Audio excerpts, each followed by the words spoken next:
Fora de Jogo apresenta 90 mais 3, o teu videocast semanal. Os mágicos Toto, Quinto e Rabassa, soltinhos para mais uma emissão.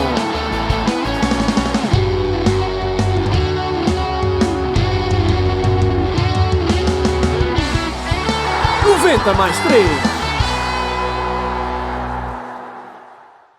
Sejam bem-vindos a mais um episódio de 90 mais 3. Eu sou o Afonso Couto e estou aqui com os mágicos Ricardo Quinteiro e José Rabassa.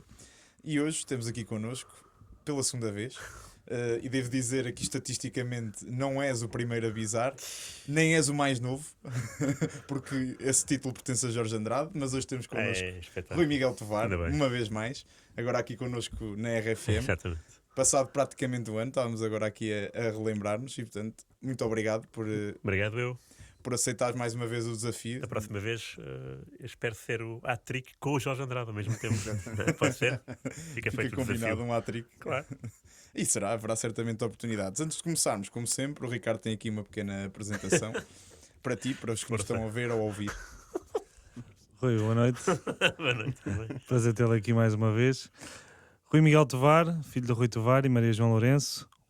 Rui Miguel Tovar herdou a paixão pelo jornalismo, pelo futebol e as parecenças físicas e até a voz do seu pai. Desde menino que sempre apreciou outros esportes, como o ciclismo. Na infância passava horas na casa de família da Lourinhã a assistir à volta à França. Em menino também chegou a ser abordado por Aurélio Pereira, em Troia, enquanto jogava com o Dani. O Sr. Aurélio na altura pediu-lhe para dar toques com a cabeça, mas o seu pai não achou muita piada ao ver um adulto falar com o seu filho. Diz que quando era menino era como se fosse uma esponja que absorvia tudo sobre futebol, mas com a idade ela se tem vindo a diluir um pouco. Foi barman no Mistura Fina, em Itacaré, na Bahia, no Brasil. Era sensacional a abrir garrafas de cerveja e era péssimo a fazer caipirinhas. Por falar em Brasil, um dos livros que mais o marcou foi A Estrela Solitária, que retrata a vida de Garrincha. Chegou inclusivamente a lê-lo de uma assentada, enquanto a sua namorada da altura dormia ao seu lado, tendo-se esquecido de a jantar. Falando de ídolos, Futre foi quem mais encheu as medidas do Rui, é o seu ídolo, e a vê-lo já nos Júniors do Sporting, no campo número 2, porque era muito perto da RTP. A imagem de Futre a levantar a Taça do Rei em 92, ao lado dos Reis de Espanha, é para o Rui a imagem mais icónica de um português no futebol. Ingressou no Jornal Record em 95, passou pelo Jornal I como editor, Rádio Renascença, RTP, enfim. Muitos sítios. Faz parte também, tal como nós, do Grupo Renascença, onde estamos aqui a gravar. Sim.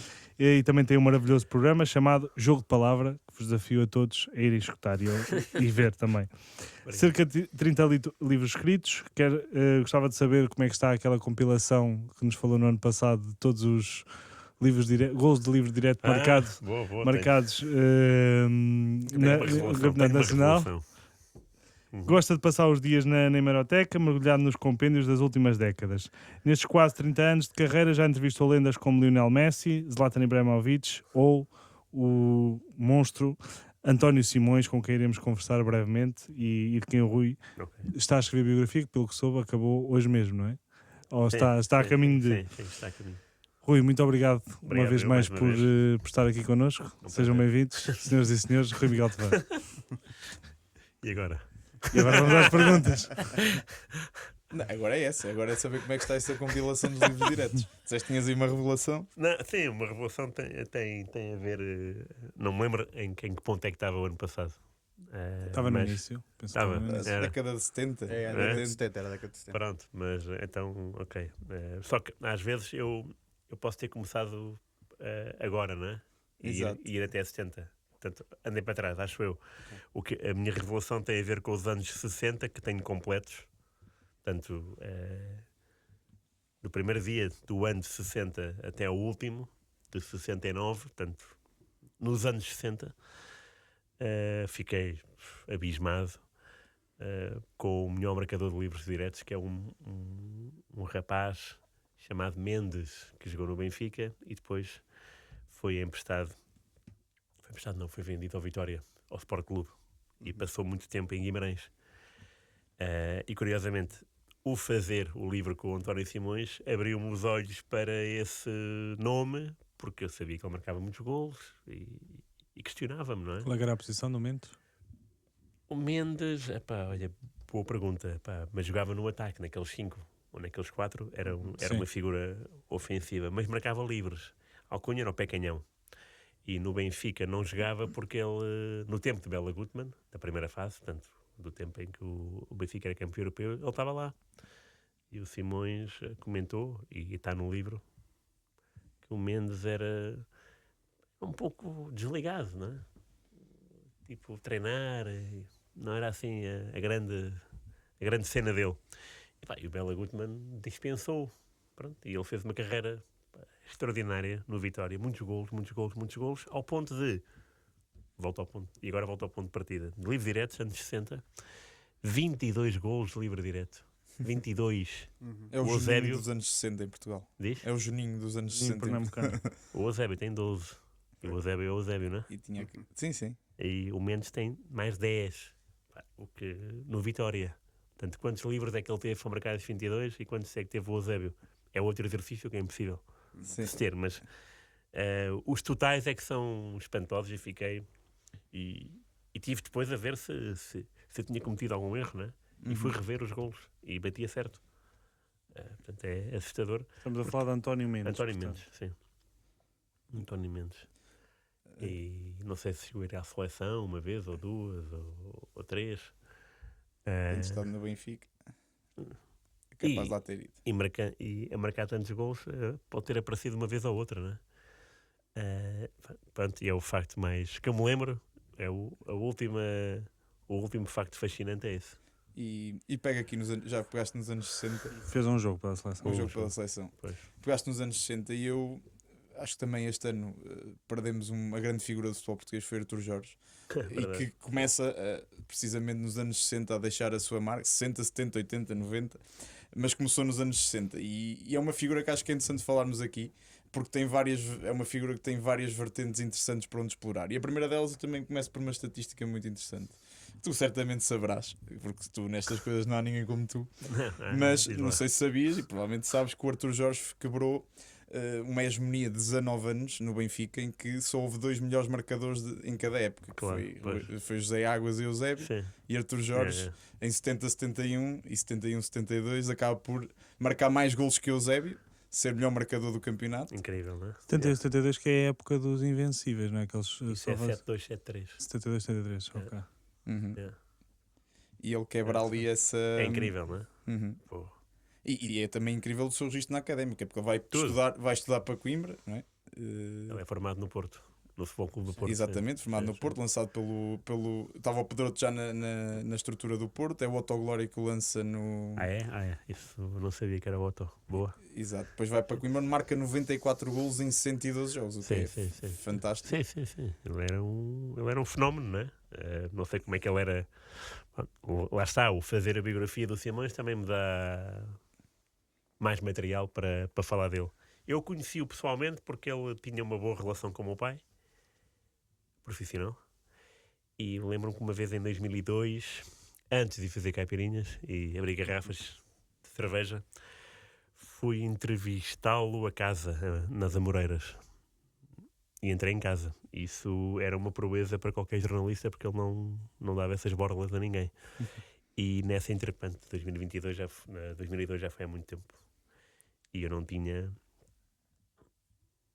um décimo do conhecimento e do interesse que tenho agora, né? Eu primeiro queria ir para o Brasil meio ano, na altura. Não estava a pensar nisso. Só fui fazer a entrevista porque o meu pai tinha uma revista nova e queria que eu deixasse material para os 6 meses que eu ia estar ausente. O nome da revista, não sei se era Superfoot, não me lembro agora o nome da revista. Mas tenho lá em casa. Encontrei-as há dias, numas arrumações. Mas não encontrei o número do Artur Jorge, o número da revista. E estive lá a falar com ele, com o Artur Jorge, uma casa cheia de quadros e uma casa muito iluminada nas Amoreiras, num andar muito alto. E ele falou-me, quando eu lhe perguntei qual é que tinha sido um jogador que ele tenha adorado, ele falou-me de um búlgaro, Asparukov, que morreu muito cedo, mas que era de facto muito talentoso, e quem for ao Wikipédia vai perceber que é um goleador. Marcou muitos golos para o número de jogos que tem. E fiquei sempre fascinado com essa resposta, não é? Porque um homem que joga aqui em Portugal com bolas de ouro ou com pessoas que estavam na candidatura para a bola de ouro, né? Tipo, que eram pontuados, né? O Coluna. Ele falar do Asparukov, lembro-me de ter ficado com esse nome na cabeça. E eu não sabia em 2002 quem é que era o Asparukov. Já tinha lido o nome dele, mas não sabia quem era. Era um goleador, era um gajo muito bom, era fantástico, só que o problema dos países de leste é que tu só saías aos 30 anos de idade. Portanto, ele podia ser muito bom aos 22, dos 22 aos 30 tinha que jogar no CSKA de Sófia, nas outras equipas, no Lokomotiv, tal como na União Soviética, não é? Tal como na Hungria. Eram obrigados a jogar em casa. Mas era uma exigência que fosse até aos 30 anos? Sim, era. Não sabia? Sim, do próprio país. Era o Georgi Asparukov. Jorge, sim. E tu estiveste em casa do Dr. Jorge? Tive, sim. Tu viste a coleção, eu tinha lá Picassos, tinha lá. Era um grande colecionador de arte. Em 2002. Já não te lembro. Com 25. Não é 25 anos. Tipo, pá. É isso. Entrei para falar com ele e para fazer perguntas e ir-me embora. Uhum. E já... Não é como agora ficava lá 3 horas, fiquei lá 40 minutos. Pá. Foi entrar isso aí. Se tanto. Só para dizer que Georgi Asparukov morreu aos 28 anos. Yeah. Com 261 jogos, 160 golos, todos na Bulgária. Yeah. E ele foi acidente de carro, não? Não Tenho diz que pesquisar aqui na Wikipedia, que é que Claro, ele está a dar claro, estes claro. dados. Mas tu, nessa altura, já reconhecias aquela intelectualidade que era tão presente no... Não me lembro disso. No do Jorge? Não me lembro. Sei que ele era a música clássica, não é? Sim. Uhum. Aquela boca, que é uma boca para os jornalistas, não é? Não sei. Então, ele dizia que desligava o som enquanto via futebol na televisão. Punha música. Ouvia Sim, música eu vi essa clássica, história pronto. quando ele Isto é morreu. uma boca para os jornalistas, não é? Mas lembro-me de ouvir, já era jornalista, e não ficar ofendido, porque também acho que naquele tempo não ficámos ofendidos com tudo, não é? Tipo, ele disse isso. E não tinha esse pensamento. Não ia para lá para tipo, este gajo disse aquilo. Não, ia para lá falar com ele, pronto. E falei, e voltei, escrevi o texto. Mas lá está, não era como sou agora. Se fosse agora, se eu fosse para o Brasil meio ano, eu guardava esse texto, né? Enviava para o meu e-mail. Não. Sim. Envia para o e-mail do meu pai e pronto. E perdeu-se no tempo. E há E esse- o Artur Jorge foi o primeiro presidente do Sindicato dos Jogadores. Foi.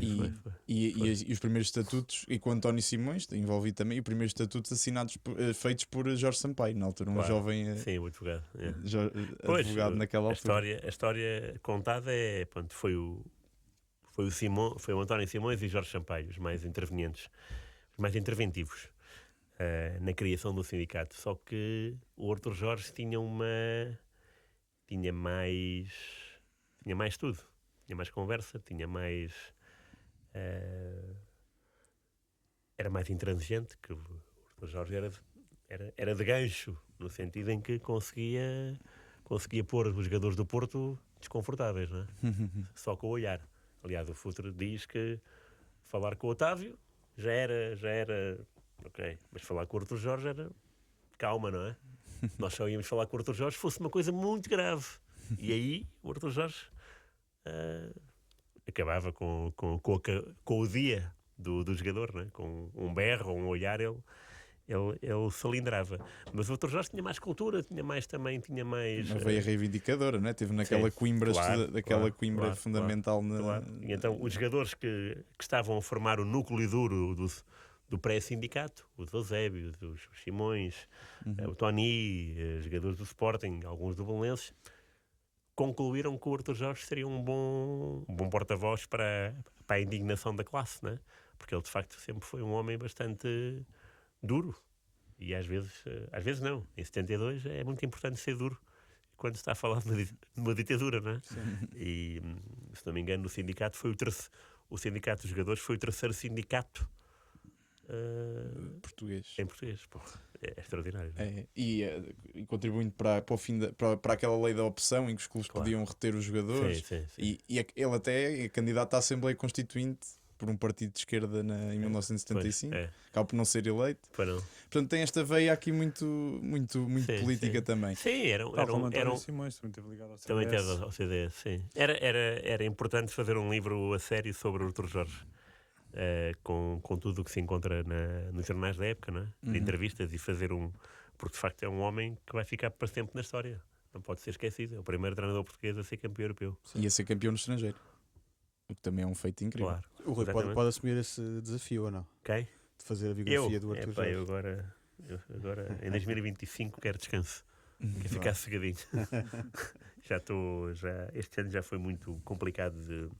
É complicado, é trabalhoso. E dou por mim regressei à casa dos meus pais e dou por mim a pensar, a dormir no meu quarto, que durante quantos anos? Quase 20. Foi o escritório do meu pai. Portanto, é o escritório do meu pai, não é? Está lá uma cama, não durmo, mas é o escritório do meu pai. E tem cadernetas, tem livros, tem... Já vimos. Tivemos a honra de ver. É verdade, pronto, vês? Vejam. Série A dos anos 30, uma caderneta de cromos, ainda são Exato. colados com cola mesmo. Yeah. Era incrível. Tens um espólio E incrível. eu queria fazer o inventário, portanto, queria perder o tempo para fazer o inventário de todo aquele escritório, para ter tudo no Excel e para ter... Nós vamos lá ajudar-te. Acho bem. E para ter tudo documentado para poder saber o que tenho e para poder às vezes falar com as pessoas certas, não é? Porque aquilo tem que ter aquilo está guardado, aquilo é meu, não é? Mas há pessoas que podem dar muito mais valor àquilo do que eu, não é? Aquilo para mim é paisagem. E há pessoas que podem gostar de ter aquilo nas mãos para como objeto de culto e de ler. Eu já tive isso. Já li, já reli, às vezes ainda hoje adormeço, e ainda nos dias de hoje adormeço a ler essas revistas, Diário Desportivo, a Marca, vou à procura de jogadores dos anos 80 e anos 90, pronto, e fico ali a comparar plantéis de há 30 anos ou 40. Só que, acho que está na hora de fazer um inventário e de, se alguém se mostrar interessado, amigo, claro, que saiba dar um bom destino àquilo, um bom seguimento, de poder esvaziar a casa. O Fora do Jogo tem interesse, mas não tem dinheiro, mas tem interesse nessas coisas. Exato, pois. Podemos compensar com almoço e jantares. É isso, arroz de pato, não é? Sim. Rui, queria só fazer uma pergunta. Vou tentar não fazer uma pergunta que tenha feito da última vez, portanto, ver se não, Então, Nem te emocionaste. se não incorre aqui em duplicações. Mas o Rui, como sempre dissemos, e já tivemos a oportunidade de dizer, é que é uma enciclopédia do futebol, é uma referência no futebol, na história do futebol. Eu? Sim. Este Rui. Rui a olhar assim, não sei. É uma referência no futebol, é uma enciclopédia, tem conhecimento que não sei se mais alguém tem em Portugal. Opa, sim, Nós conhecemos, há muita não. gente incógnita que sabe muito, não é? Pois, mas eu- esses não conhecemos. Mas este nós não conhecemos. Pois eu sei, eu estou a dizer isto porque muitas vezes eu tenho aquele destino de saudade do 0-0, né, que é sim, gravado. com o Pedro Cunha. Incrível, Nós vejam. gostamos muito. É gravado em Gaia e muitas vezes há pessoas que querem ver. A quantidade de pessoas que vão lá e que sabem de futebol e que gostam do futebol como nós gostamos, não é? Podem ser do Boa Vista, do X, do Y, do Futebol Clube do Porto, do Benfica, do Sporting, mas são pessoas que sabem muito de muita coisa e é isso que eu valorizo e foi isso que o meu pai também me educou, não é? Não é saber só os resultados, é saber a história do resultado. Por trás não é? disso. Não é só saber quem marcou os golos, é saber a história do gol, porque às vezes é importante. Às vezes não, é sempre importante, mas às vezes até pode ser mais revelador do que o próprio goleador, não é? Quem fabricou o gol. E eu conheço pessoas que são espectadores, mas que sabem muito sobre futebol e acho piada à cultura que eles têm, porque de facto nós agora temos tanto. Acesso.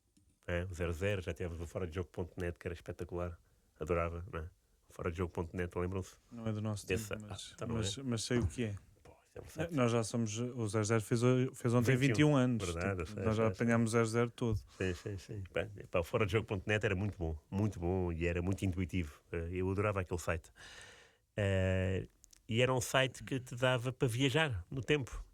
Lá está, tal como eu leio revistas para adormecer, às vezes punha-me a ver no telemóvel, que não este, não é uma coisa mais matarruana, mas ia lá ver. E aquilo tinha pormenores deliciosos, tal como hoje o 00 tem. E há pessoas que dominam isso. Temos que fazer. Eu sugiro aqui um formato, mas nós ficamos com a patente, que é o Quem Quer Ser Rui Miguel Tovar. e trazemos esses fãs para ver quem é que aspira a suceder como enciclopédia do futebol. Era um programa de sucesso. Eu tenho a sorte de... Eu não sei se disse isso muitas vezes ou nenhuma vez, mas há uma coisa que as pessoas têm que se lembrar, que é o meu pai. Pronto, eu sou filho do meu pai, né? Lógico. Sou filho de Rui Tovar. E aprendi a gostar de futebol ao lado dele. Não sei se foi por sua influência ou não, mas a verdade é que aprendi a gostar com ele. E aprendi a fazer almanaques, a ir às bibliotecas, a ler os jornais antigos com ele. Eu lembro de ir com ele à caixa forte do Diário de Notícias, que era ali na Avenida da Liberdade, né? Naquele prédio, e de passar o dia todo lá. Íamos almoçar e voltávamos e ele tinha uma série de dúvidas de jogos da seleção, das seleções todas. Da seleção militar, o sub-18, sub-16, sub-20, feminina. Ele tinha uma série de dúvidas. Ia lá esclarecer a dúvida. 21 de maio de 68. Ia lá, ia ao livro e eu estava ao lado dele, não queria saber disso para nada, né? Porque era muito miúdo. Então ia ver os outros jornais e saltava de segunda para segunda-feira, só para ver os resultados e para as crónicas e as fotografias, e que ele animava-me. Eram dias assim, portanto, aprendi com ele. O meu pai nasceu, e nasci em Lisboa, mas melhor não podia haver, não é? Claro, tem acesso. Porque, exatamente, portanto, tenho Diário Notícias, tenho o Record, tenho a Bola, portanto, tenho as redações todas aqui, à minha mão. O meu pai nasceu na Lourinhã, nos anos 40, teve 9 irmãos, 8, ele é o nono elemento, é o terceiro de 9. Nenhum irmão, e até ao 8º era só raparigas. Portanto, foi rapariga, o meu pai, rapariga. Ninguém gostava de futebol. O meu avô, o pai dele, não ia à bola com o futebol. A minha avó também não. Portanto, ele gostou de futebol por magia, não é? E interessou-se por futebol e por jornalismo por ele. Isso é que é espantoso, não é? Porque as pessoas às vezes seguem o que é natural. Eu segui o que fazia o meu pai e a minha mãe, mas mais o meu pai porque ele era desporto, a minha mãe era outras coisas. Mas ele abraçou logo a carreira de jornalista, logo virado para o desporto com esse objetivo? Não. Ele virou para a política do início. Só que depois, em 75, foi saneado do Diário de Notícias, onde trabalhava, e foi saneado o diretor adjunto, era o José Saramago. E pronto, e a partir daí acabou-se com a política. Não quis mais saber de política, nem de politiquices. E foi para o desporto. E quando entrou na RTP em 1980, em outubro, foi no dia 23, olha, daqui a 2 dias, agora é que estou. Que eu tenho o papel da admissão dele. E pronto, e é do desporto por sua iniciativa total. Isso é que é para mim, é que é uma coisa na Lourinhã. Para a Lourinhã vinha a Lourinhãense. Eu nasci em Lisboa, ia ver o Benfica, depois ia ver o Sporting. Depois ia ver o Benfica. A minha vida era assim, porque eu tinha amigos do Benfica e do Sporting. É claro, eu sou do Sporting, ia ver o Sporting com mais entusiasmo porque era a minha equipa, mas ia sempre ver o Benfica também, porque me dava gozo. Aliás, o Estádio da Luz é uma das coisas que a gente até podia falar no outro programa, que é o futebol mudou, para mim para pior. Deixa eu dar aqui também. Mudou para pior. E os próprios estádios para mim são mais modernos. Nada a ver, mas não há o Estádio da Luz. O Estádio da Luz era um estádio vazio, aquilo metia medo. Sim, aquilo é cheio. Sério, era uma coisa. Pois nós temos aqui a falar com o Abel Xavier da final de 91. 91 pois, em que estava. Deve ser a maior enchente sempre. E noites europeias? Não. 91 estava o meu pai. Ele comentou, ele em 91 fez como é que chama? Foi o responsável da RTP por todas as transmissões televisivas desse Mundial Sub-20. Não sei se também fez jogos, se narrou jogos, mas sei que ele era o responsável pelas equipas todas. Portanto, filmar isto, filmar aquilo, não sei o quê. Ele é o responsável. E eu não estava lá. Eu não estava nesse. É uma grande falha, né? Claro. Tal como é o 2004, também não fui em nenhum jogo. Mas aí trabalhava no Record. Mas estavas em 2016. Estava, sim. Mas é isso, o meu pai tem para mim tem este dado que é esmagador. É, da Lourinhã, o quê? O Lourinhanense jogava na terceira divisão? Sim. Nem sei. Tipo, ao lado era o Torriense, também não era uma equipa vistosa. E mesmo assim cultivou o gosto por jornalismo e por futebol. Quando ninguém em casa tinha esse. Não teve nenhuma influência. Não havia, nada. Aliás, o meu pai costumava contar uma história muito engraçada, que ou fez isso uma vez e depois nunca mais fez, que era tirar dinheiro, moedas, para comprar o jornal, para ler o resultado, para ler os resultados e as crónicas. E tirou uma vez do bolso do meu avô e foi catado, não é?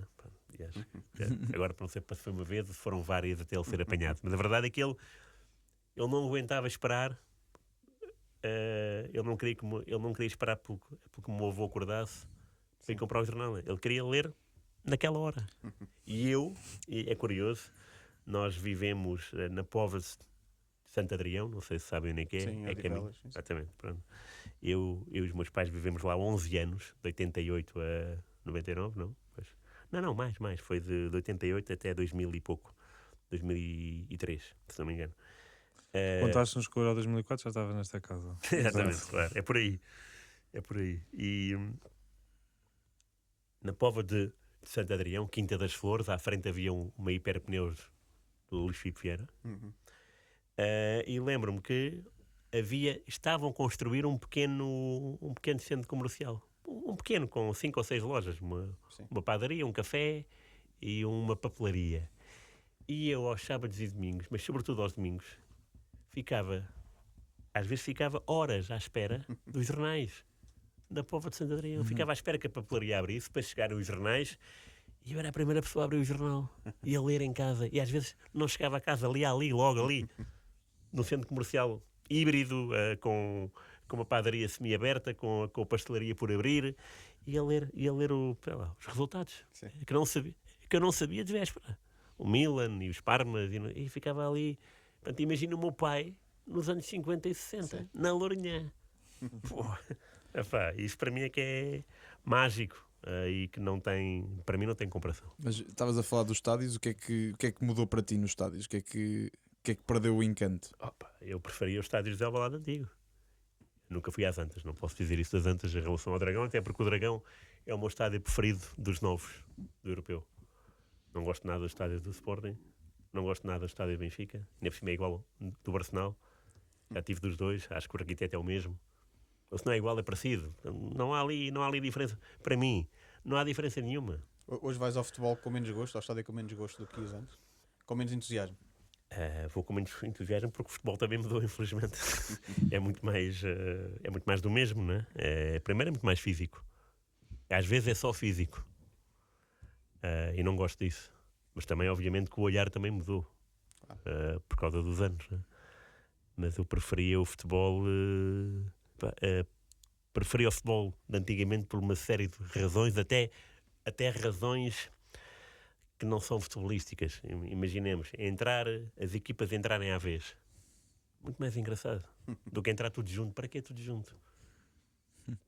Para mim não tem graça nenhuma. Para mim seja eu visitado, anfitrião ou visitante, eu gosto de sentir-me anfitrião e visitante.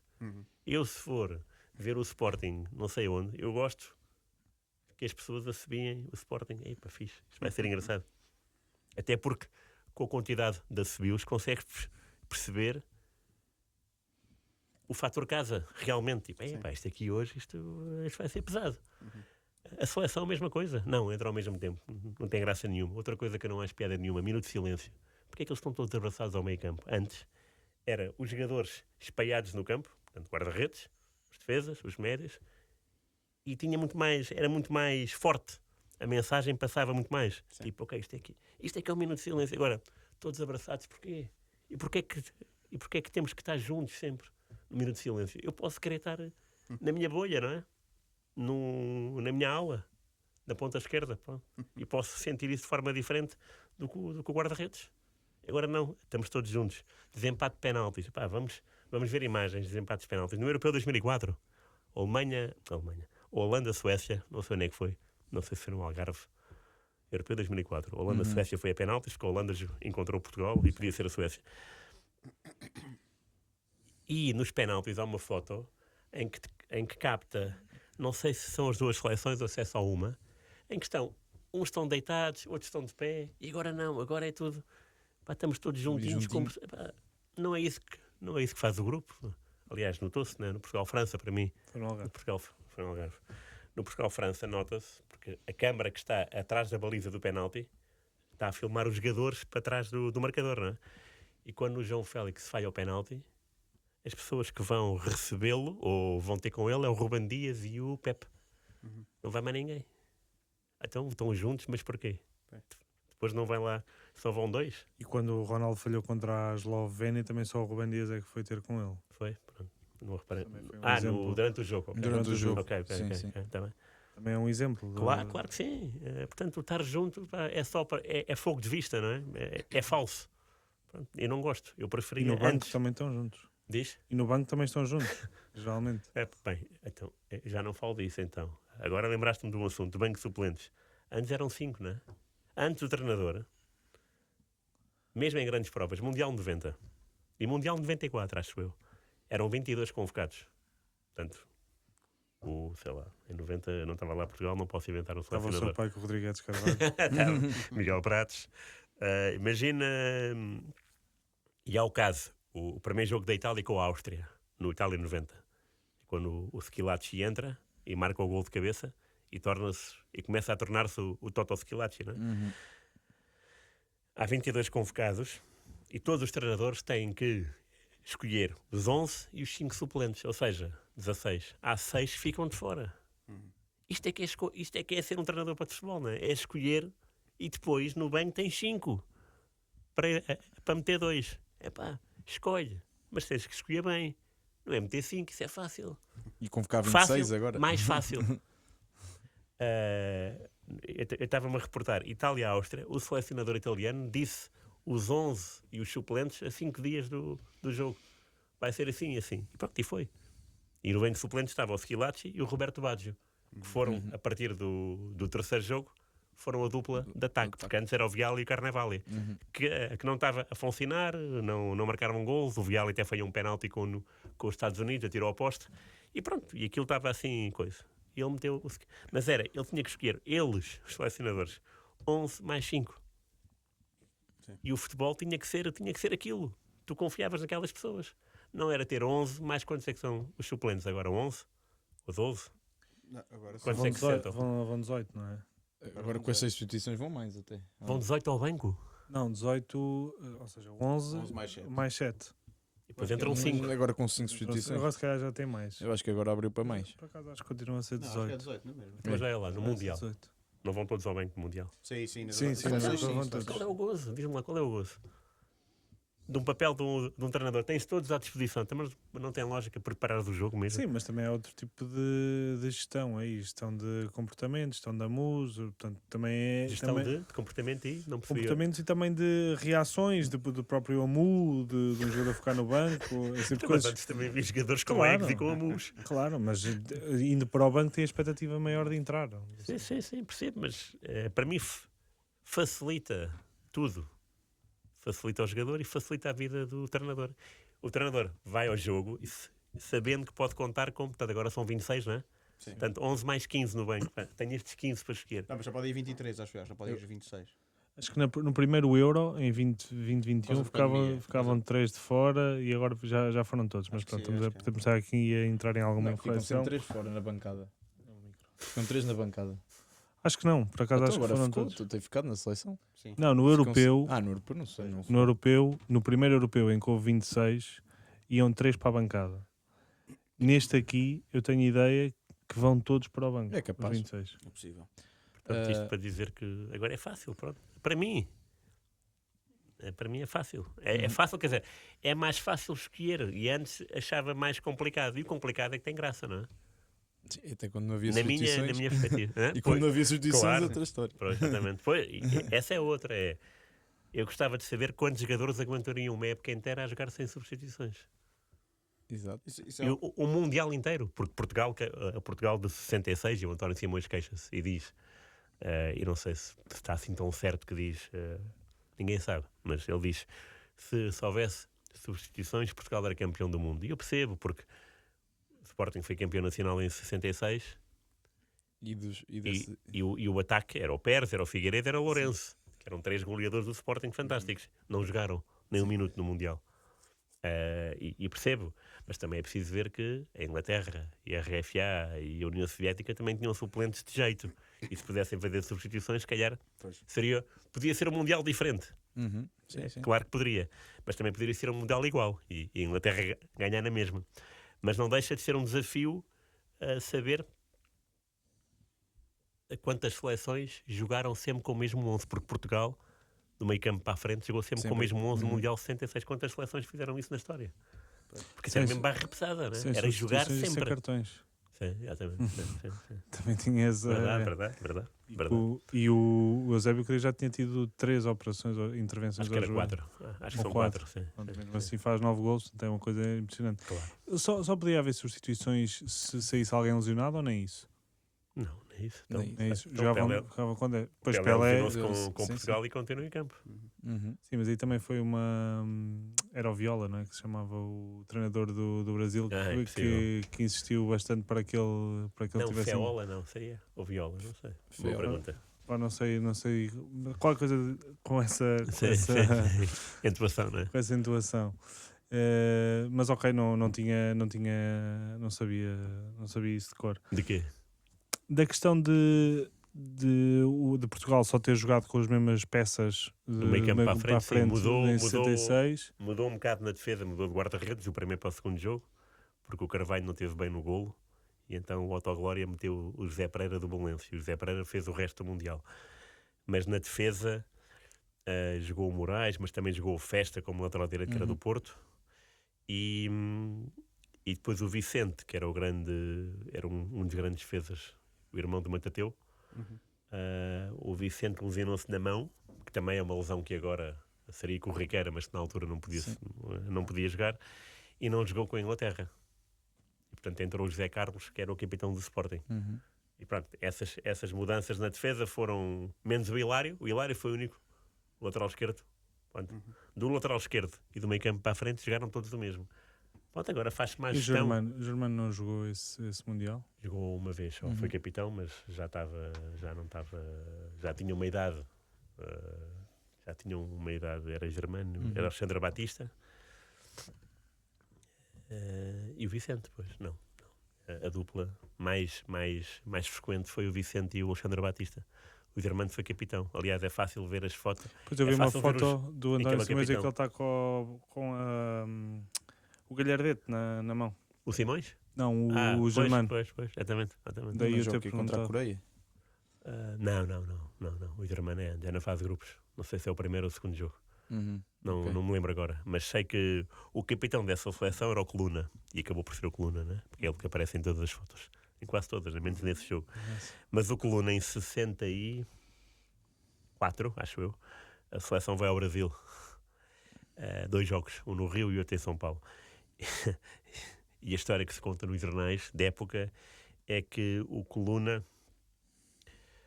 encontrou-se com um primo lá e foi cear com o primo e chegou a umas horas que não estavam no programa.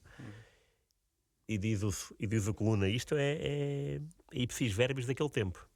O Coluna saiu do hotel e antes de sair disse que tentou encontrar os selecionadores, não estavam lá, e então disse ao Costa Pereira, guarda-redes do Benfica, olha, eu vou aliciar com o meu primo, dizia ao selecionador que eu vou-me embora e já venho. Pronto, mas que voltou um pouco mais tarde do que devia e retiraram a abraçadeira, que só foi recuperada durante o Mundial porque o Germano só fez um jogo. Portanto, o Coluna era o capitão de facto, mas depois perdeu. E foi um caso que deu, só que estamos a falar de 64, um caso que deu. Não é? Se fosse agora, tinha sido fogo de artifício. Na altura foi, ok, pronto, Coluna perdeu a braçadeira. Agora tinha sido passa a outra e não mais mesmo. escandaloso. Sim. E tu, pronto, estavas há bocado a falar dos estádios e eu queria te puxar aqui para uma das aventuras que tu tiveste com o Pedro Caixinha, nomeadamente quando foste à Argentina, quando ele estava no Talheres. E tu presenciar na Argentina, os adeptos visitantes nem sequer podem pôr os pés no estádio. E tu estiveste lá, penso que foi não sei se foi na Bombonera, foi contra o Vélez. Foi. Exatamente, contra o Vélez, e que tu experiencias o facto de ir como visitante a um estádio. Conta-nos lá essa experiência, e esse público e esses adeptos, né, que são muito diferentes. Foi no estádio onde o Maradona jogou bola com a mão, não foi? Tu tens essa história? Tenho. Não, isso é quando vais ao México. Isso é quando eu vou ao México. Isso é quando vais ao México. E fiz mal a coisa porque fiz com o gol com a mão direita. Muito mal. Esqueci-me desse detalhe. Mas sim, como o Afonso estava a dizer. Argentina. Eu fui com os dirigentes, né? Eram dirigentes, não eram adeptos. Portanto, era o presidente, era o vice-presidente, era a assessora de imprensa. Era uma comitiva, familiares. Sim. E eu fui com eles. Ainda tentaste entrar na imprensa, não foi também? Sim, isso foi na parte final do jogo, porque nós ficámos num camarote, mas um camarote muito simples. O estádio ao barrote, né? Libertadores,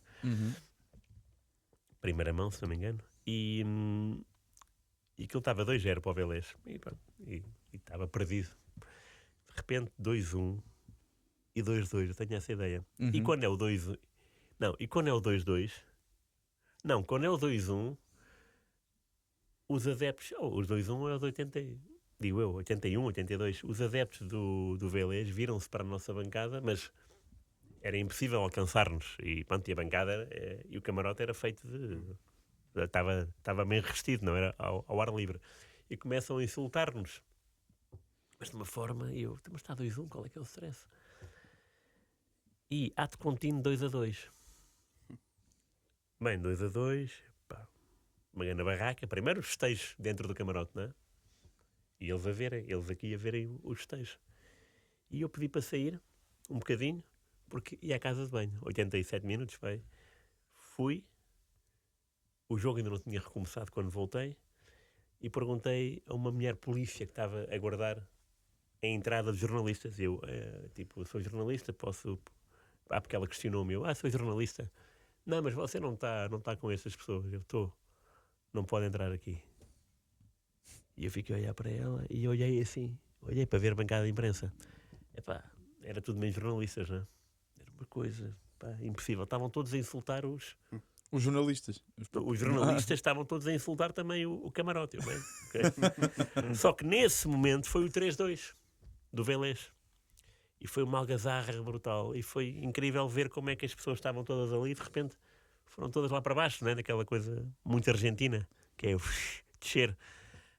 E eu vi isso. E eu fiquei assustado. Pois de facto, ainda bem que a mulher polícia me protegeu, porque eu seria engolido vivo. E é uma experiência que não teve proporções, porque a senhora não me deixou entrar, mas que dá para perceber o mundo em que estamos. O mundo em que estamos naquele micro mundo, né, do futebol argentino, que é uma coisa muito especial, e nós não temos a noção. Eu não tenho a noção de nada. Tive naquele momento. Uma coisa é dizer que os adeptos visitantes não podem entrar.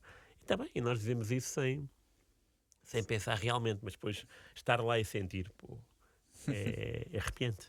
Rui, nós falámos aqui há bocadinho de como agora as coisas são mais fáceis para os treinadores, para os jogadores, mais substituições, mais tudo.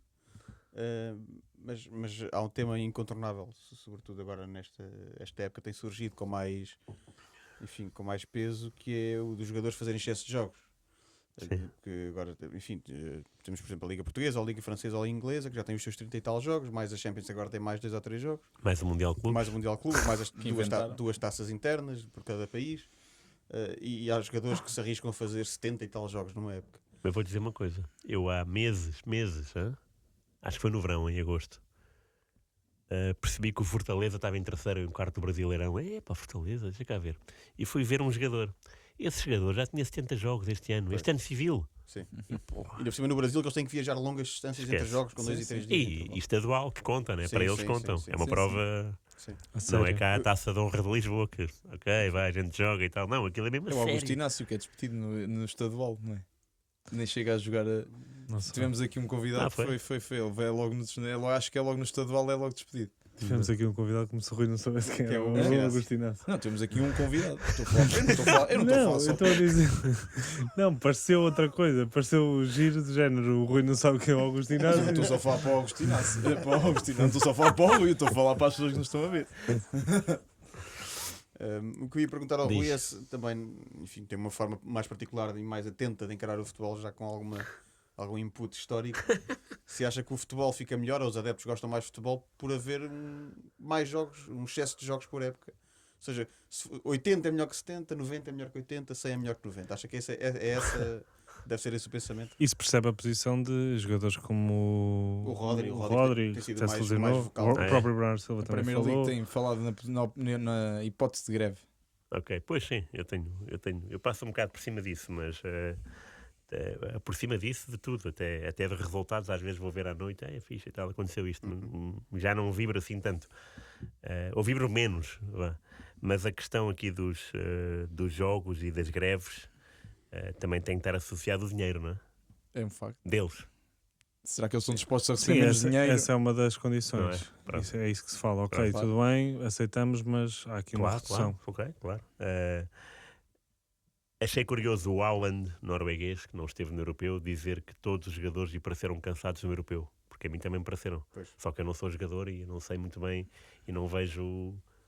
Eu não sei, eu também não sei se o Haaland vê jogos, mas ele disse isso e achei oportuno ele dizer isso. Porque ele é jogador e sabe. E também achei engraçado o Mundial do Qatar, que foi muito criticado por ser jogado a meio da época, mas foi um Mundial em que houve muitos bons jogos. Sim. E muitas boas atuações individuais. A Enquanto final que o é um europeu- excelente exemplo disso. Diz? A própria Sim, final. claro, é verdade. E dá que pensar, não é? Então, se calhar, a meio da época, é que é engraçado fazer esse tipo de competições, porque os jogadores ainda estão naquele. Ainda estão com- Porque chegar, de facto, a junho e ainda ter que levar com a charupada do europeu ou do mundial pode ser cansativo. Aí só os jogadores é que podem saber de sua justiça, não é? E se o Haaland diz, acredito que lhe pareça, ele deve ter, os amigos todos devem jogar o europeu, não é? Menos ele. Menos ele. E ele deve ter alguma razão para dizer isso. E ouvir os experts é o melhor que há, e não os jornalistas. Portanto, se ele diz isso, eu acredito que de facto os jogadores estejam cansados e que não pensem. É que o cansaço retira discernimento, não é? Em Claro, tudo, claro. em qualquer profissão. Sim.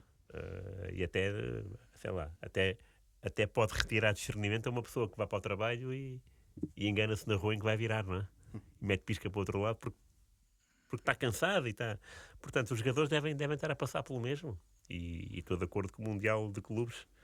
Uma coisa macharupada mais um. também, que não tem explicação. Agora, se calhar vai-se jogar e vai ser engraçado, porque é nos Estados Unidos, a horas pesquisitas e nós vamos ver tudo. Sim. Não Claro. sei. Não é? Provavelmente. E É o ainda mais conseguiram certo. lá meter agora a equipa do Messi também. Pois eu li isso hoje, Com um mas, critério assim mas meio porquê? aldrabado.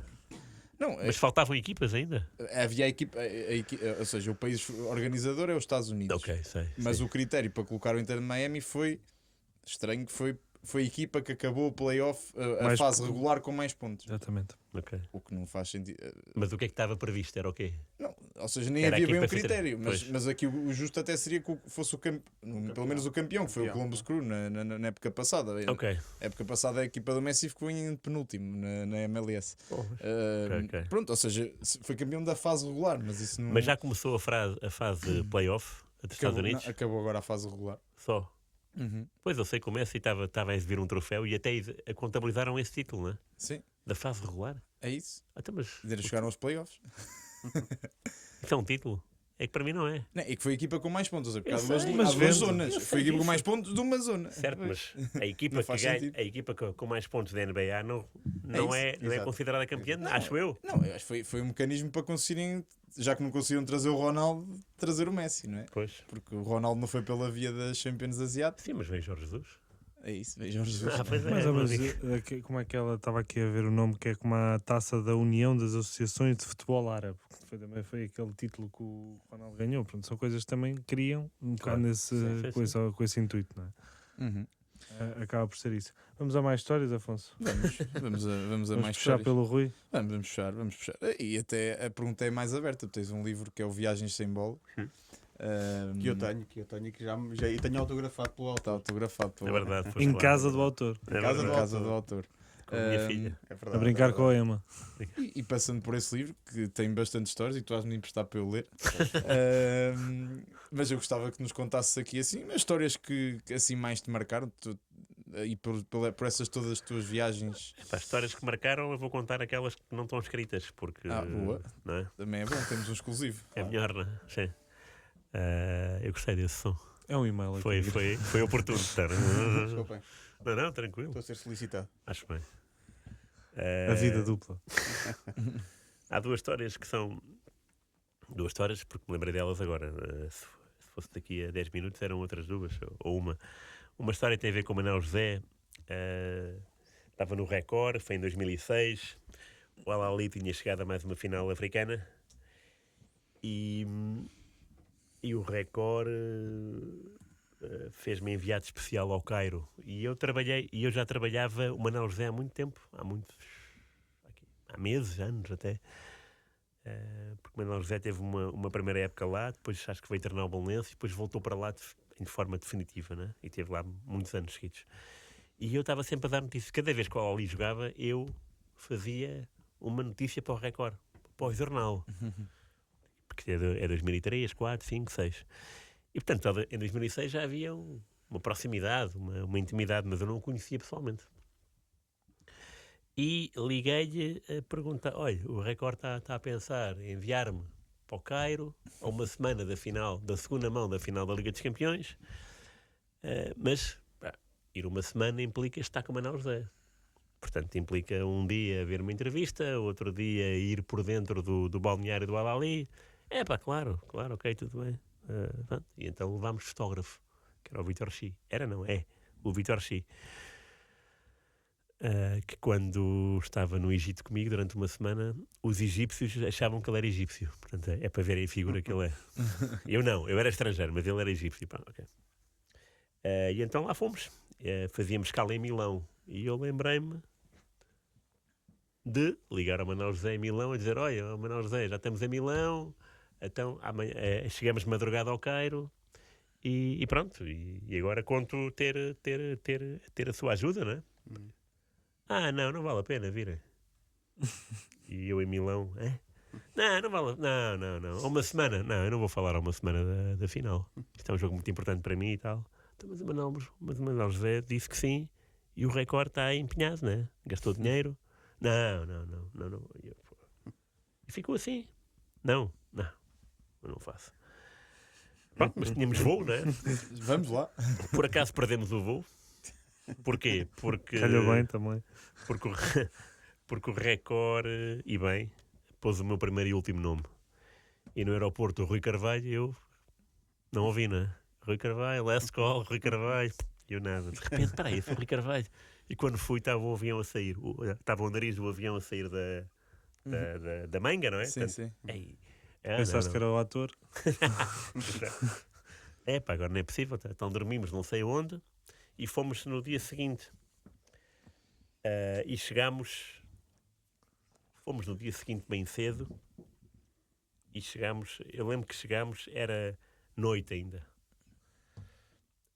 Chegámos à noite e havia uma coisa que o Record não tinha pensado. Portanto, não havia um documento que era preciso. Então lá fomos nós, eu e o Vitor Chi, para uma fila dos indesejados, né? Com um passaporte, mas sem um papelinho que era muito importante. Fomos para uma sala depois, submeter-nos a um interrogatório. Nada de especial, nem picante, mas...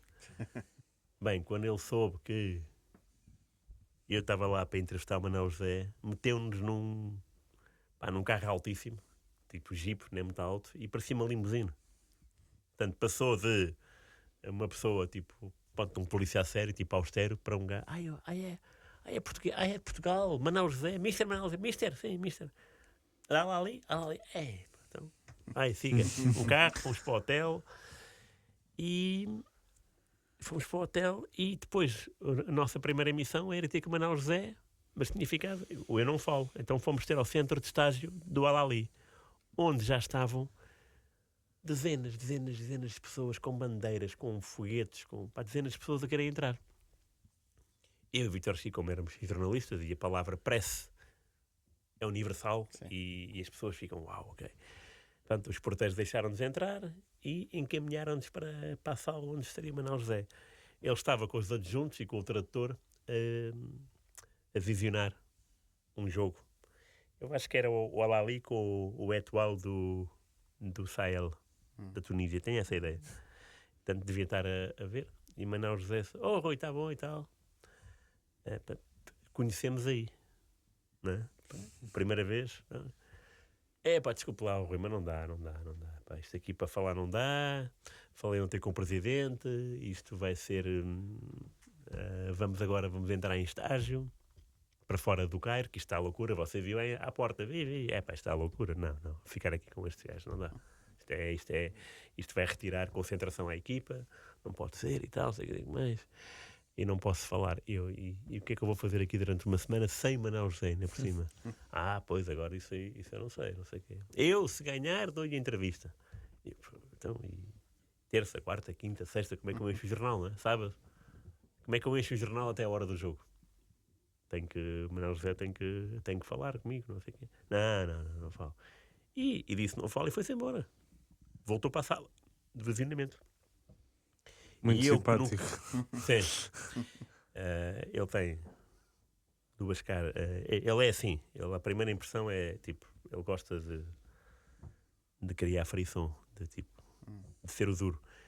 E eu que não sou espontâneo em nada, às vezes é bom, outras vezes é péssimo, mas aí lembrei-me, aí fui espontâneo e disse, mas o Manuel José é o treinador do 7-1. E disse isso assim, olhar para ele, mas o Manuel José é o treinador do 7-1 e ele estava assim a olhar para mim e riu-se com aquela gargalhada dele. Aquela gargalhada que não é riso, né? Riu-se e tal.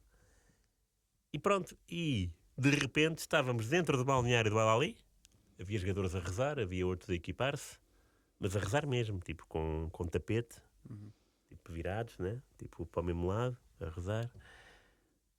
Levou-me para o relvado, para um treino, onde já estavam muitos adeptos daqueles que estavam à porta, estavam lá já. Aquilo era um mini estádio, portanto havia bancadas.